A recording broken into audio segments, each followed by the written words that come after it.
This is, I believe, don't quote me on this, but I believe it's the most dominant New England regional tournament for a pitcher as far as 4 wins is concerned. Thoughts on that? Yeah, I mean, listen, he was in the bullpen before the game, and he warmed up, and Biagio, the catcher, and I were walking down from the left field bullpen, and I looked at him, and he looked at me, and I said, he doesn't got much velocity, does he? And he said, no, he doesn't. And I said, let's see how he does when he gets on the mound. And, after the first or second warm-up pitch, we realized that what we saw in the bullpen wasn't going to be exactly what we saw on the mound. And he threw, I don't know what his strike-ball ratio was, but it's got to be as high as it can possibly be. And he was able to get ahead of virtually every hitter. And then once that happens, you got a lot of options. And so he did a terrific job. He was out there 4 times, although his pitch count was within the Little League rules. To go out there 4 times takes an awful lot of work, and it's a testament to him. Is that his game, throwing ground balls? Yeah, I think I would say most hitters think he throws a heavy ball. He's got a pretty good breaking pitch, but he's got a heavy tailing fastball, and usually that's going to get more ground balls than fly balls, and that's what he did today. Coach, can you just talk about this New Hampshire team? This is a team that can put up a lot of runs, and yet you completely shut them down today. What was the game plan going in, and can you just kind of talk about the team in general? Yeah, first, I want to tell you something. I think the New Hampshire team and the parents and all the fans were first class. They were, at the end of the game, they really celebrated the win for this team. The top of their lineup is like 1 through 6. They have a lot of kids that can swing the bat. And I think Maddie was having a good night and probably frustrating him a little bit. I think their number 3 or 4 hitter was 3 for 3. Maddie and I were like, well, we'll just walk him on 4 pitches if we have to face him again. And they're a terrific team, and Maddie just threw a very, very good game. And usually, good pitching is going to beat good hitting, and I think that's kind of how it played out tonight. How big was Kevin's play at third to Biagio at home in that bottom of the first inning? Well, it's interesting because we had a play a little bit like that in the Vermont game that we all remember. And I said to KO afterwards, there's a reason for everything. And we had a lot of mistakes, as you remember, in the Vermont game, and it happens to a team. We hadn't made many in the sectionals and in the first part of the regional, and all of them played very well. KO played a great third base. I think Will made some really terrific plays at shortstop. Michael Giorgi played a terrific second. Steeder made a great play at first. It was a good night. After the game, Kevin, this is to Kevin, I asked Carl Ravitch who stuck out the most, and he said your plays at third stuck out the most to him. How do you feel you played today, defensively? Well, I was just playing like any other game. Just put the ball in front of me and make the play.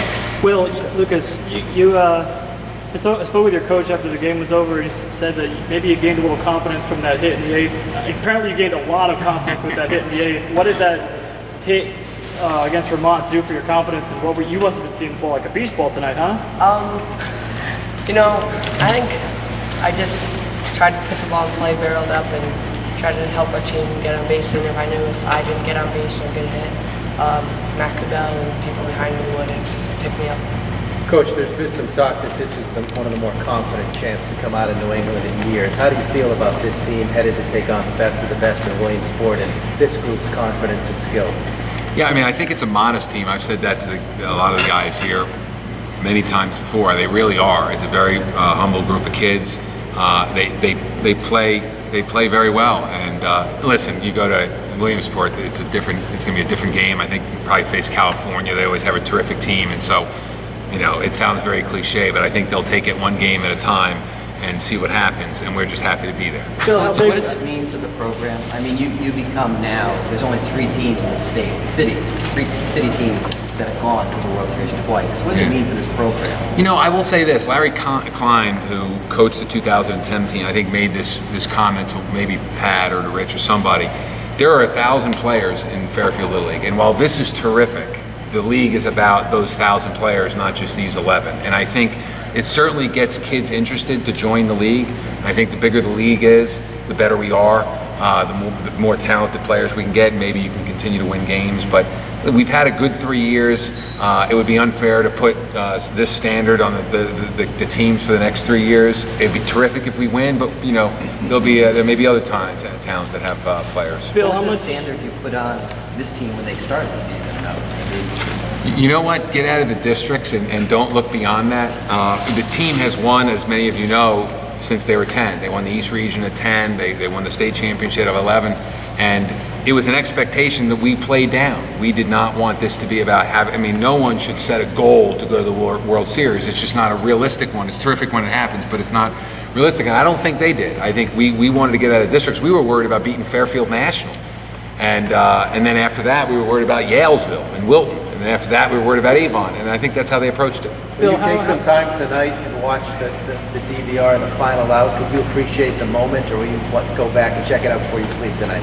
Yeah, I think I think the kids will want to check it out. It'll probably be 2 or 3 in the morning. I'm sure that John or Rich are going to want us to, or Frank's going to want us to go to bed at 10:30, but I don't think that's happening tonight. Bill, how important was that first run? I mean, you guys made the first 2 outs, and then 3 straight hits. How important do you think it was for Matty's confidence? And then if I could get Matty to answer that question too.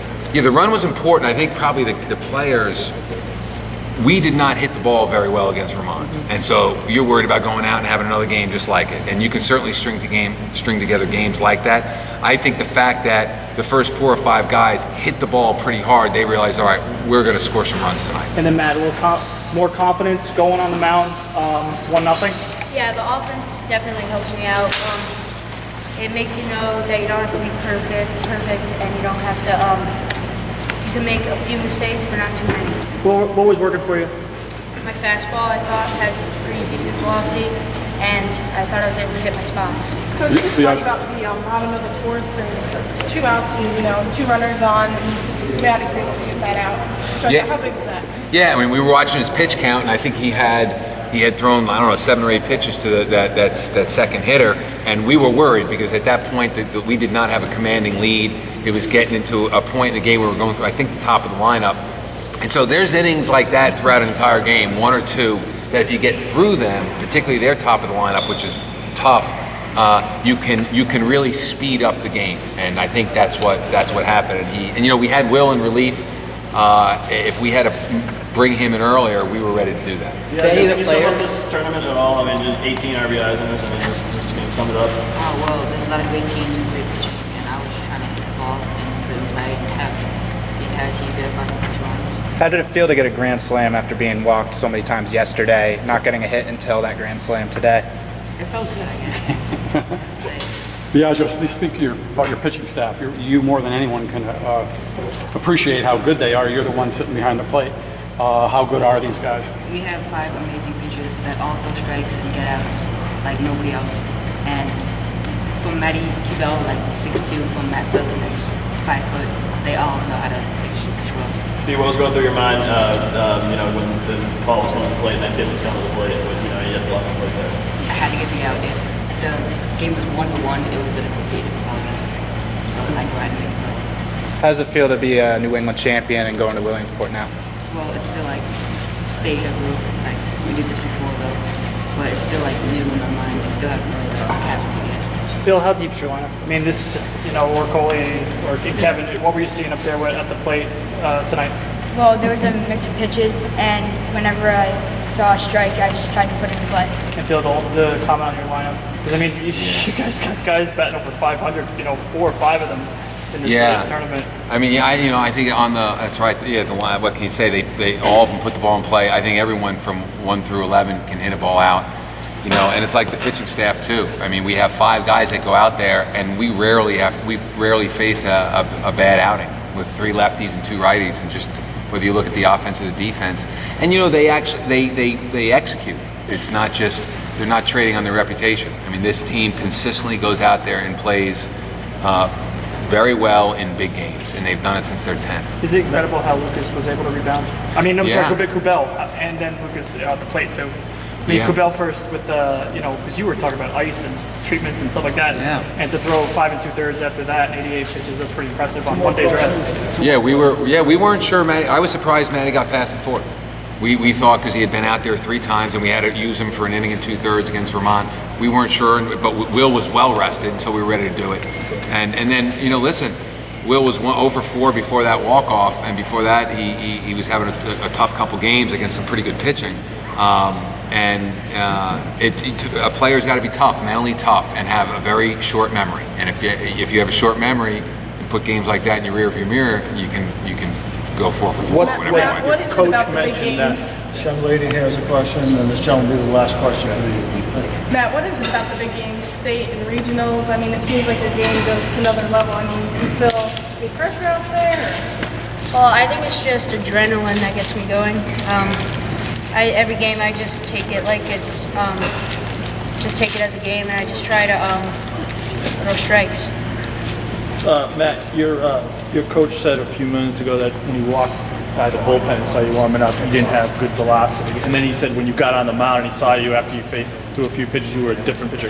Were you doing anything different once the game started? No, I think before the game it was just nerves, and then as I got out to the mound, I saw all the fans cheering, and I just was able to step it up, I guess. This gentleman, and that will be the last question. To any of the players, whoever wants to take it, it's a simple question. What are you guys looking forward to most when you get to Williamsport? Is there something that you guys are dying to do, dying to see? What moment are you waiting for? I think meeting all the new kids from different teams and meeting them in the game room and the pool, just seeing how they're like. Thank you. Phil, can I just get your reaction to go to Williamsport? Oh, it's terrific. I mean, it's... Thank you, ladies and gentlemen. Appreciate your time with us.